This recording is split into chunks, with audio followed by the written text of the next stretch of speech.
नमस्कार, जय श्री कृष्णा। प्रिय भक्तजनों, अगर आप मेरे चैनल पर पहली बार आए हो तो मेरे चैनल को सब्सक्राइब कर लेना और बेल आइकन प्रेस कर देना ताकि आने वाले हर एक वीडियो का नोटिफिकेशन आपको मिल सके। आज मैं निर्जला एकादशी व्रत की कथा लेकर आई हूँ, तो चलिए शुरू करते हैं आज की कथा। किसी नगर में एक सेठ रहता था। उस सेठ के बेटे की नई नई शादी हुई थी। वह लड़का सूट बूट पहनकर अच्छे से तैयार होकर अपनी पत्नी को लेने ससुराल जाता है। रास्ते में उसे एक गाय दिखाई देती है। वह बुरी तरह कीचड़ में फंसी थी और भूख प्यास से तड़प रही थी। तो उसने सेठ के बेटे से कहा, बेटा मुझे यहाँ से बाहर निकाल दो। फिर उस लड़के ने गौ माता से कहा, अगर मैं आपको बाहर निकालूंगा तो मेरे सारे कपड़े खराब हो जाएंगे। मैं तो अपने ससुराल जा रहा हूँ। मेरे गंदे कपड़े देखेंगे तो ससुराल में सब मुझ पर हंसेंगे। उस गौ माता के बार बार आग्रह करने पर भी सेठ का लड़का उसे बाहर नहीं निकालता है। तो गौ माता क्रोधित होकर उसे श्राप देती है, तुम अपने ससुराल जा रहे हो ना, तो जाओ। कल जब सूर्योदय होगा तब तुम गधे बन जाओगे। यह बात सुनकर वह गौ माता से माफी मांगने लगता है, पर गौ माता अचानक वहां से गायब हो जाती हैं।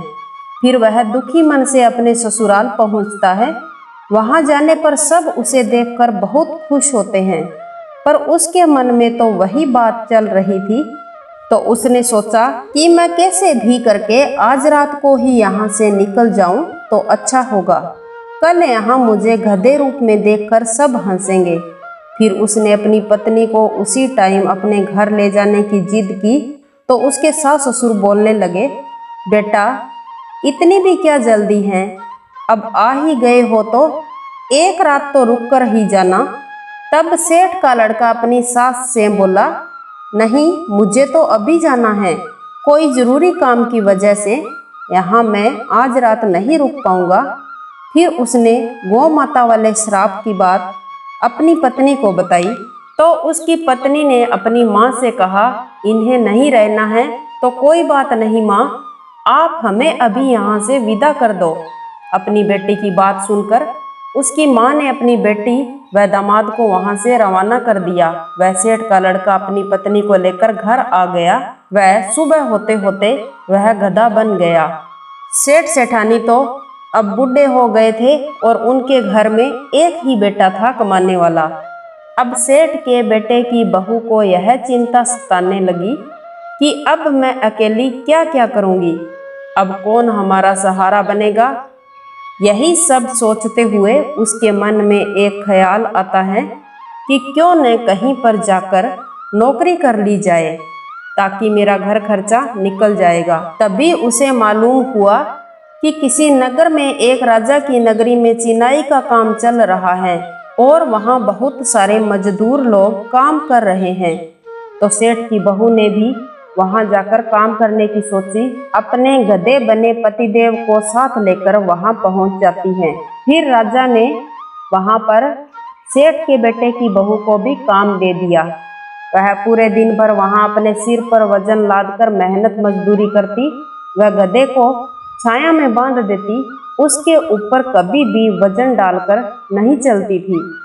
वह गधे को ठंडा पानी पिलाती, वह खुद खाना खाती तो साथ में उसे भी खाना खिलाती और खूब सेवा करती थी।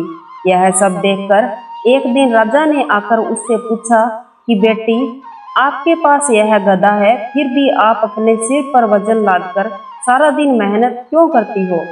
तो सेठ की बहू ने गौ माता के श्राप से गधा बने अपने पतिदेव की सारी बात जब राजा को बताई, तो राजा ने अपने राजमहल में एक ब्राह्मण को बुलाकर इस बात का समाधान करने की सोची। तो ब्राह्मण बोले कि अगर किसी ने 24 एकादशी की हो, वह अपनी सारी एकादशी इसे दान दे दे तो यह फिर से मनुष्य रूप धारण कर सकता है। फिर राजा ने अपने सारे नगरवासियों को यह घोषणा करते हुए कहलवा दिया कि अगर कोई भी इस गधे को 24 एकादशी दान कर दे तो मैं उसे अपना आधा राज्य दे दूंगा। परंतु दुर्भाग्य की बात तो यह है कि उस नगर में किसी ने भी 24 तो क्या एक भी एकादशी नहीं की थी, सिवाय एक बुढ़िया के। पूरे नगर में एक बुढ़िया ही ऐसी थी जिसने 24 एकादशी का व्रत किया था। फिर राजा ने उस बुढ़िया से कहा कि आप यह समस्त एकादशी इस गधे को दान कर दो ताकि ये वापस मनुष्य रूप धारण कर ले। फिर बुढ़िया ने मन ही मन सोचा कि मैं सारी एकादशी तो इसे कैसे दान दे दूं। मैंने 12 मास भूखी रहकर 24 एकादशी व्रत पूर्ण किए, तो एक तो मैं अपने पास रखूंगी। यह सोचकर बुढ़िया ने 23 एकादशी दान कर दी, वह एक अपने लिए रख ली। तो सेठ के बेटे का पूरा शरीर तो मानव रूप में आ गया था, लेकिन उस एक एकादशी की वजह से उसके गधे की पूंछ शेष रह गई थी।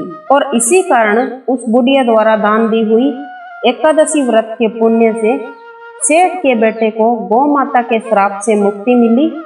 वह पुण्य मानव रूप धारण कर लिया था। फिर राजा ने बुढ़िया को अपना आधा राज्य सौंप दिया।